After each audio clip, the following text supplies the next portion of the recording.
समझो कि हर इंसान जिससे आप मिलते हैं उसकी नेक पर एक साइन है जिसमें लिखा है मुझको इम्पोर्टेंट फील कराओ। अगर आप ऐसा करते हैं तो आप सेल्स में ही नहीं लाइफ में भी सक्सेस को अचीव कर पाएंगे। हेलो दोस्तों, आज हम बात करने वाले हैं book how to sell anything to anybody के बारे में, जिसे famous marketing and sales expert Joe Girard ने लिखा है। ये नॉलेजेबल बुक समरी सेल्स में जॉय जेरार्ड के एक सक्सेसफुल करियर से वैल्यूएबल लेसन्स के बारे में सिखाती है, जहाँ वो कस्टमर के साथ मजबूत रिलेशन बनाने और हमेशा उनकी सेटिस्फैक्शन के लिए एफर्ट करने में विश्वास करते थे। और ऐसा करके आप इसमें जानेंगे कि कैसे अपनी सेल्स को बढ़ाया जाए। एक बार एक कस्टमर ऑथर के पास कार खरीदने के लिए आया और वो किसी फ्यूनरल यानी कि अंतिम संस्कार करने वाली कंपनी का ऑर्गेनाइजर था। तो ऑथर ने उससे पूछा कि किसी भी इंसान के अंतिम संस्कार में कितने लोग आते हैं, तो उसने जवाब दिया एवरेज 250 लोग आते हैं। एक बार ऑथर अपनी वाइफ के साथ अपने रिलेटिव की शादी में गए थे। वहाँ पर रिसेप्शन पर उनकी मुलाकात एक इंसान से हुई जो केटरिंग का मैनेजर था। और ऑथर ने उससे पूछा कि शादी में कितने लोग आते हैं, तो उसने कहा कि एक आम इंसान की शादी में लगभग 500 लोग आते हैं। मतलब हर शादी में लड़कों वालों की तरफ से लगभग 250 लोग और लड़की वालों की तरफ से भी इतने ही लोग आते हैं। अब आप समझ गए होंगे कि ऑथर क्या बताना चाहते हैं। एक आम इंसान अपनी लाइफ में लगभग 250 लोगों को जानता है, यानी कि इतने लोगों को वो इन्फ्लुएंस करता है। इन लोगों को वो इतनी इम्पोर्टेंस देता है कि शादी से लेकर अंतिम संस्कार में इनवाइट करता है। और अगर कोई फेमस पर्सनालिटी है तो ये नंबर इससे भी कई गुना ज्यादा हो सकता है। अब एज अ सेल्समैन आपको ये रूल जानना जरूरी है, क्योंकि जब भी कोई कस्टमर आपके पास आता है और आपका मूड खराब करता है, इस वजह से आप उससे खराब बिहेव करते हैं और वो दुखी हो जाता है। हो सकता है आप सोचते हो कि एक कस्टमर अगर दुखी भी हो गया या नाराज भी हो गया तो इससे क्या फर्क पड़ता है। तो ये बात याद रखें कि वो इंसान उसकी लाइफ में उन 250 लोगों से कभी न कभी जरूर मिलेगा, और जब भी मिलेगा आपकी बातें भी करेगा। इससे उस इंसान से जुड़े ये 250 लोग जो शायद आपके कस्टमर बन सकते थे, वो अब कभी भी आपके कस्टमर नहीं बनेंगे। अगर आप एक कस्टमर को अच्छा प्रोडक्ट या सर्विस देकर सेटिस्फाई करते हैं तो वो आपकी बात इन 250 लोगों से करेगा, और हो सकता है वो भी आपके कस्टमर कभी न कभी बन जाए। इसलिए हर कस्टमर को एक वैल्यूएबल कस्टमर की तरह ट्रीट करें। इन सभी सेल्स सीक्रेट को हम मल्टीपल पार्ट्स में समझने वाले हैं, इसलिए वीडियो को तक बहुत ही ध्यान से देखें। और अगर आप सेल्स में जॉब करते हैं या कभी सेल्स वाली प्रोफाइल में रहे हैं या रहना चाहते हैं तो ये वीडियो आपके बहुत काम आने वाली है, क्योंकि इस बुक समरी में वो सारे सीक्रेट बताए गए हैं जो एक पॉसिबली सेल्स में कोई भी इंसान फेस कर सकता है। तो चलिए फिर शुरू करते हैं। सबसे पहले समझते हैं कि अनजान लोगों को किस तरह से अपना कस्टमर बनाएं। जब भी कोई सेल्समैन सेल्स के काम को ज्वाइन करता है, कोई सामान बेचना शुरू करता है, चाहे वो कार बेचना हो या इंश्योरेंस बेचना या कोई और प्रोडक्ट या सर्विस बेचना हो, शुरू में 2 पीस बेचना उसके लिए कोई बड़ी बात नहीं होती। शुरू में तो 2 चीजें आराम से बेच देता है। सबसे पहले तो वो प्रोडक्ट खुद के लिए खरीद लेता है और 2-3 प्रोडक्ट अपने रिलेटिव या दोस्तों को बेच देता है। असल में सही सेल्समैन की पहचान तब होती है जब वो 3 प्रोडक्ट से ज्यादा बेच देता है। 3 प्रोडक्ट बेचने के बाद वो प्रोडक्ट बेच पा रहा है या नहीं, इसके ऊपर ही सही सेल्समैन की पहचान होती है। जो लोग आपको हेल्प करने के लिए आपसे सामान खरीदते हैं, जब वो लोग खत्म हो जाते हैं, उनकी लिस्ट खत्म हो जाती है, तो उसके बाद आप क्या करते हैं? फिर आपको अनजान लोगों के पास जाना होता है। इस टाइम एक अनजान इंसान को आप अपना कस्टमर कैसे बनाते हैं, ये एक बहुत इम्पोर्टेंट सवाल है, और इसी सवाल के जवाब की तरफ हम आगे बढ़ेंगे। दोस्तों, अगर आपको लगता है कि आपके जान पहचान के लोग खत्म हो गए हैं, तो सबसे पहली चीज तो उन प्रोस्पेक्ट की लिस्ट बनाएं जिन्हें प्रोडक्ट बेच सकते हैं। इसमें वो लोग हो सकते हैं जिनसे आप मिलते रहते हैं, जैसे वो लोग जिन्हें आप बिल की पेमेंट करते हैं, जैसे ग्रोसरी वाला, जिस इंसान से आप पेट्रोल भरवाते हैं, या फिर वो इंसान जिससे आप कपड़े खरीदते हैं। यानी कि ऐसे लोगों की एक लिस्ट बनाएं जो आपको कुछ न कुछ बेचते हैं, तो इनसे कांटेक्ट करके अपना सामान ऑफर कर सकते हैं। इसके बाद अगला सवाल है फोन पर कैसे बेचें। बहुत बार कोई सेल्समैन कोई कंपनी ज्वाइन करता है तो उनको ऐसे प्रोस्पेक्ट की लिस्ट थमा दी जाती है जिसमें से लगभग किसी भी इंसान को आप जानते तक नहीं है। इस वजह से रियलिटी में उस लिस्ट में से 99% लोग आपसे बात करने में इंटरेस्ट नहीं लेते। ऐसे में सबसे पहली बात ये है कि आप जो बेचने वाले हैं वो पहले तो आपसे बात नहीं करना चाहते, उसका आपसे बात करने का मूड नहीं होता और झटके से वो फोन रख देते हैं। सबसे पहली बात है फोन पर कोई अनजान इंसान आपका प्रोडक्ट खरीदने के लिए आपसे बात करे, उसके लिए एक चीज की जरूरत होती है, और वो है रेफरेंस। बिना रेफरेंस के कोई भी इंसान बात करने में इंटरेस्ट नहीं लेता। ऑथर उनका खुद का तरीका बताते हैं कि किस तरह से अनजान लोगों को भी वो बहुत अच्छे से फोन पर अपना प्रोडक्ट बेचते हैं। ऑथर को जब कोई लिस्ट मिलती तो उस इंसान के घर पर वो फोन करते और उनकी मिसेस फोन उठाती तो कहते हैं, मैं जॉय कार सेल्समैन एक कंपनी से बात कर रहा हूँ। आपने जो कार ऑर्डर की थी वो बिल्कुल तैयार है, आप इसे लेने के लिए कब आ रहे हैं? तो वो लेडी ये बात सुनकर हैरानी से कहती है कि हमने तो कोई कार ऑर्डर ही नहीं की थी। इस पर जॉय किसी भी इंसान का नाम लेते हैं और कहते हैं, क्या ये उनका घर है? तो लेडी कहती है, नहीं, मेरे हस्बैंड का नाम तो कुछ और है। जैसे मान लो उसने कहा मेरे हस्बैंड का नाम स्टीवन है। वो कहते हैं अच्छा सॉरी, हमने गलती से आपको फोन कर दिया। लेकिन ऑथर उसको फोन रखने से पहले ही कुछ इस तरह की बातें पूछते हैं। क्या आप कोई नई कार खरीदने के बारे में सोच रहे हैं? क्या आप कार खरीदना चाहते हैं? फिर वो लेडी कहती है नहीं, हमें कोई कार खरीदने की जरूरत नहीं है, लेकिन मेरे हस्बैंड इसके बारे में देखते रहते हैं। आप उनसे बात कर सकते हैं। अगर खरीदने का कोई प्लान होगा तो वो आपको बता सकते हैं। अब जॉय को वो चीज मिलनी शुरू हो गई जिनकी उन्हें जरूरत थी, यानी कि रेफरेंस। ऑथर उस लेडी से उसके हस्बैंड का नाम और डिटेल पूछ लेते हैं। उनको फोन कब करना चाहिए ये भी पूछ लेते हैं। और उसके बाद उनके हस्बैंड को फोन लगाते हैं और कहते हैं कि आपकी वाइफ से मेरी बात हुई है, मैं कार सेल्समैन बात कर रहा हूँ। क्या आप कोई नई कार खरीदने के बारे में सोच रहे हैं? अब क्योंकि उस इंसान से बात की शुरुआत में रेफरेंस में उनकी वाइफ का नाम लिया गया था, इसलिए वो ऑथर से बात करता है और कहता है कि अभी तो मेरा कार खरीदने का कोई प्लान नहीं है। तो ऑथर उससे पूछते हैं अच्छा तो आप कब की प्लानिंग कर रहे हैं? मान लो वो कहता है कि 6 महीने बाद। ये सारी डिटेल और उसके बारे में जो भी इन्फॉर्मेशन मिलती है ऑथर उसे एक फाइल में डिटेल में लिख लेते हैं और 6 महीने बाद उसे दोबारा से फोन करते हैं और एक इंटरेस्टेड कस्टमर बना लेते हैं। इस तरह आप भी फोन पर बात करके एक अनजान इंसान को अपना कस्टमर बना सकते हैं। लेकिन जॉय कहते हैं आपको कस्टमर को फंसाना नहीं है, किसी तरह से चीट नहीं करना है, बस इस तरह सही तरीके से आपका प्रोडक्ट और आप लोगों तक पहुंचने चाहिए ताकि और भी लोग आप तक पहुंच सकें। अनजान लोगों को कस्टमर बनाने का अगला तरीका है लेटर भेजना, या आज के टेक्नोलॉजी एरा में बात करें तो ईमेल करना। बहुत सारे सेल्समैन कस्टमर को लेटर या मेल तो भेजते हैं, लेकिन उसमें पूरा ऐड होता है, उनके काम के बारे में प्रोसेस होते हैं और टेम्पलेट्स होते हैं। इस तरह के लेटर जब किसी को मिलते हैं तो ज्यादातर टाइम वो उसे पढ़ते भी नहीं है, बल्कि डस्टबिन में फेंक देते हैं या डिलीट कर देते हैं। इसलिए जितना हो सके पहली बात तो आपको कस्टमर को मेल भेजना चाहिए। भेजते टाइम ये पक्का करने के लिए कि वो उसे पढ़े। ऑथर अपना तरीका बताते हैं जिसे वो खुद भी यूज किया करते थे। वो कहते हैं कि अपनी मेल के जरिए प्रोस्पेक्ट को कुछ खरीदने के लिए फोर्स ना करें, बल्कि अपनी हर अलग अलग ईमेल में उनको किसी प्रॉब्लम के बारे में या उसके सॉल्यूशन पर बात करें। टाइम टाइम पर फेस्टिवल्स और उनकी लाइफ के स्पेशल डेज जैसे बर्थडे पर सेलिब्रेशन मैसेज भेज दें। ऑथर इस तरह से हर कस्टमर को साल में 12 बार ईमेल करते हैं। हर महीने के किसी एक स्पेशल दिन पर मेल कर देते हैं। इसमें कोई एडवर्टाइजमेंट नहीं करते, बस उस दिन को विश करने वाली बातें उसमें लिख देते हैं।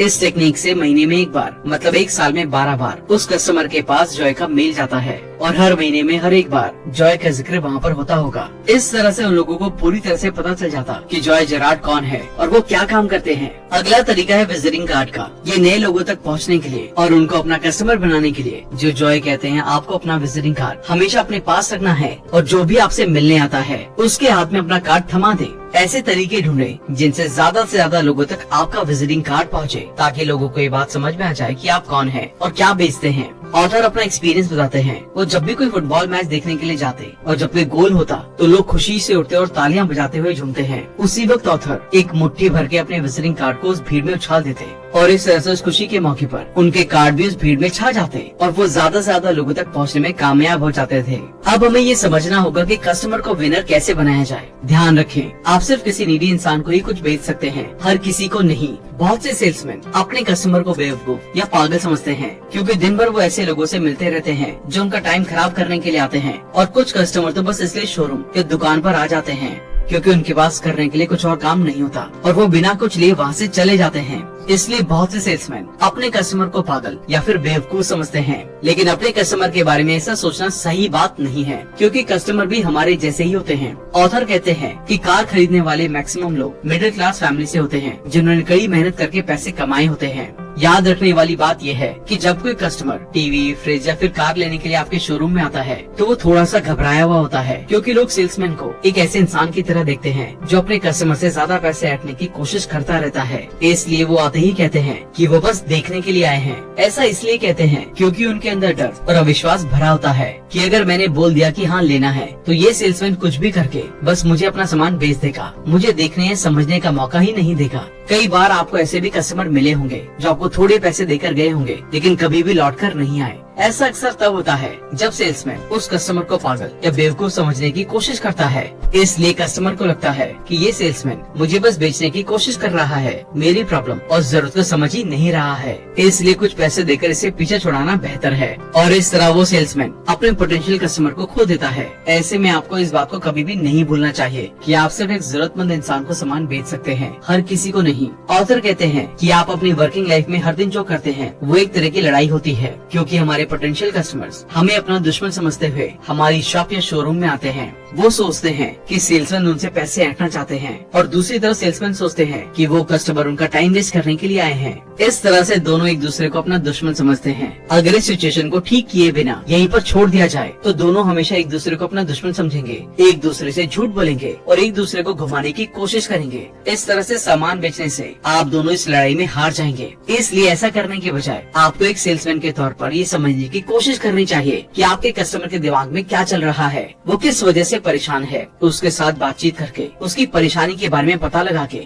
न सिर्फ आप इस लड़ाई को जीत सकते हैं बल्कि अपने और कस्टमर के बीच में एक अच्छा रिलेशन भी बना सकते हैं। अगर आप इस सही तरीके से अपना सामान बेचते हैं तो दोनों को फायदा होगा, क्योंकि कस्टमर को प्रोडक्ट मिल जाता है जिसके लिए वो आया था और आपको वो कमीशन मिल जाता है जो आप चाहते हैं। इसलिए कस्टमर को महसूस कराएं कि उसने जो पैसा और टाइम खर्च किया है उसके बदले में उसे ज्यादा वैल्यू मिली है और इस लड़ाई में जीत उसकी हुई है। कोशिश करें कि आपके शोरूम या फिर दुकान में आते टाइम कस्टमर चाहे जो भी सोचे, लेकिन बाहर जाते टाइम कस्टमर खुद को एक समझदार कस्टमर की तरह देखे और आपको अपना दोस्त माने। अब आपको गॉसिप क्लब का हिस्सा बनने से बचना होगा। आप जितने ज्यादा कस्टमर से बात करेंगे आपकी सेल्स उतनी ही बढ़ेगी। ये बहुत सिंपल सा रूल है और बहुत इम्पोर्टेंट भी है। अगर आपके पास प्रोस्पेक्ट लिस्ट नहीं है तो आप अपनी कंपनी के कस्टमर का पुराना डेटा यूज करके क्लाइंट से बात कर सकते हैं या फिर आप टेलीफोन डायरेक्टरी का यूज करके उन लोगों से बात कर सकते हैं, जैसा कि ऑथर ने किया था।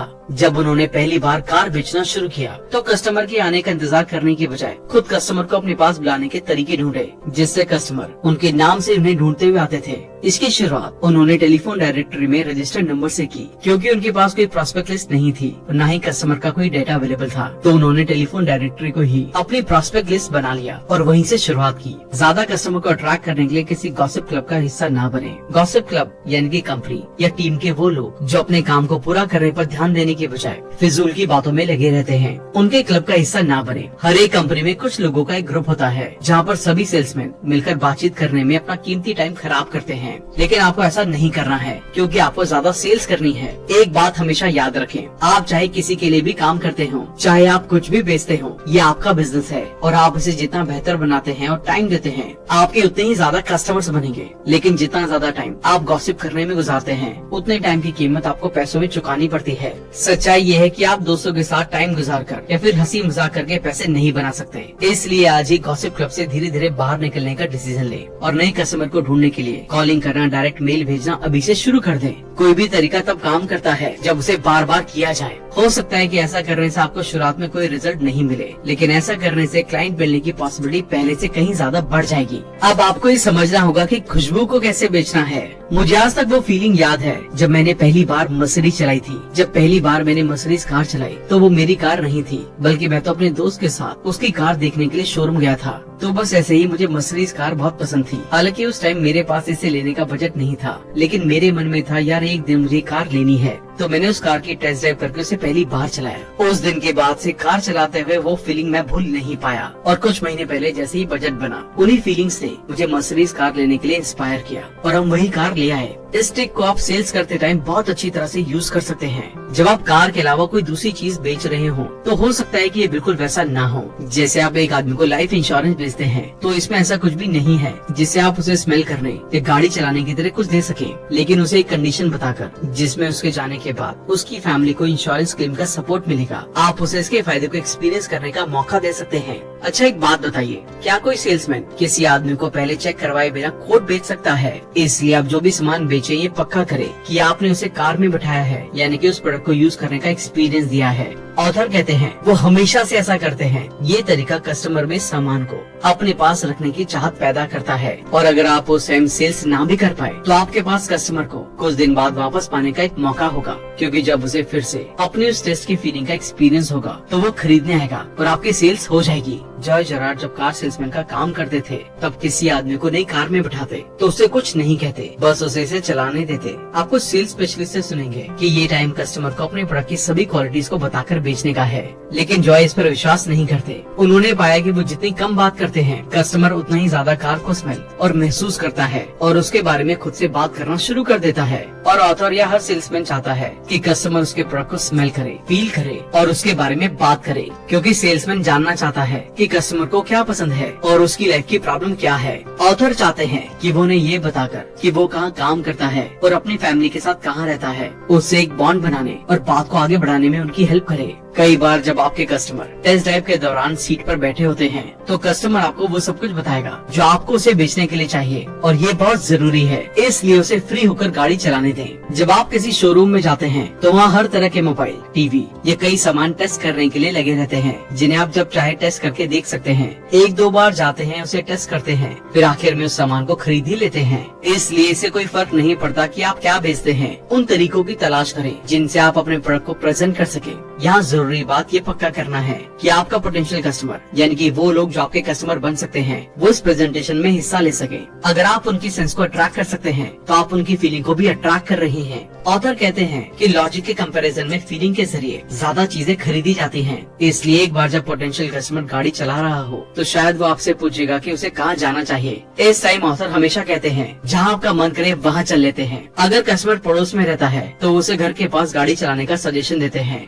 घर के पास से जाने पर वो इसे अपनी वाइफ और बच्चों को दिखाता। हो सकता है कोई पड़ोसी बरामदे में हो, और एज अ सेल्समैन ऑथर भी यही चाहते हैं कि हर कोई उस कस्टमर को नई कार चलाते हुए देखे और उसे ऐसा महसूस हो कि उसने वो कार खरीदी है और वो उसका शो ऑफ कर रहा है। इससे उसके लिए तुरंत कार खरीदने का डिसीजन लेना आसान हो जाएगा, क्योंकि एज ए ह्यूमन बीइंग हम जिस चीज का दिखावा कर देते हैं हम चाहते हैं कि वो चीज हमारे पास हो। अगर टेस्ट ड्राइव में कस्टमर कार को बहुत दूर ले जाना चाहे तो वो उसे ये कहकर मना नहीं करते कि मेरे पास टाइम नहीं है, बल्कि वो जितनी चाहे उतनी कार चलाने का मौका देते हैं। क्योंकि अगर वो सोचता है कि उसने कुछ बहुत ज्यादा ही चला लिया है तो इससे उसके अंदर ऑथर के लिए एक थैंकफुल की फीलिंग आ जाएगी और अब वो उनकी बात को मानना चाहेगा, यानी कि कार खरीदने के लिए जल्दी मना नहीं कर पाएगा। और एक सेल्समैन होने के नाते आप भी यही चाहते हैं कि आपका सामान बिके। अब आपको ये समझना है कि ईमानदारी का समझदारी से कैसे इस्तेमाल करें। ऑथर कहते हैं कि जब मैं कहता हूँ कि honesty is the best policy, तो उनका मतलब बिल्कुल यही है कि ये एक अच्छी पॉलिसी है जिसका एक सेल्समैन होने के नाते आपको हमेशा ध्यान रखना चाहिए। क्योंकि ध्यान रखें, ये एक पॉलिसी है, कोई लॉ या रूल नहीं है। ये ऐसी चीज है जिसे आप अपने काम के हिसाब से तब मॉडिफाई कर सकते हैं।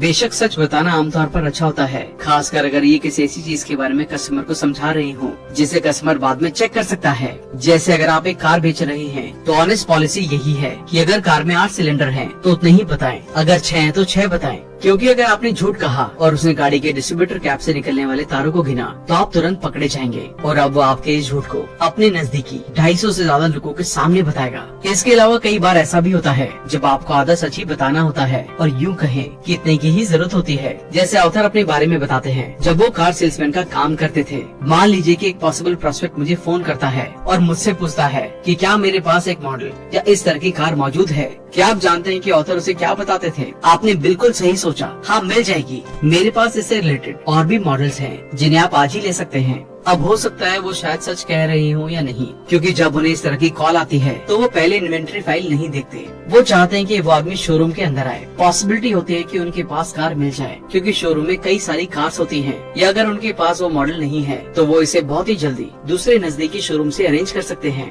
क्योंकि शोरूम वालों के पास अपने अपने एरिया में दूसरे डीलर्स के साथ एक सिस्टम बटा होता है जहाँ वो उनके साथ कारों का इस तरह से लेन देन कर सकते हैं ताकि वो सब एक साथ मिलकर एक पुल में काम कर सके।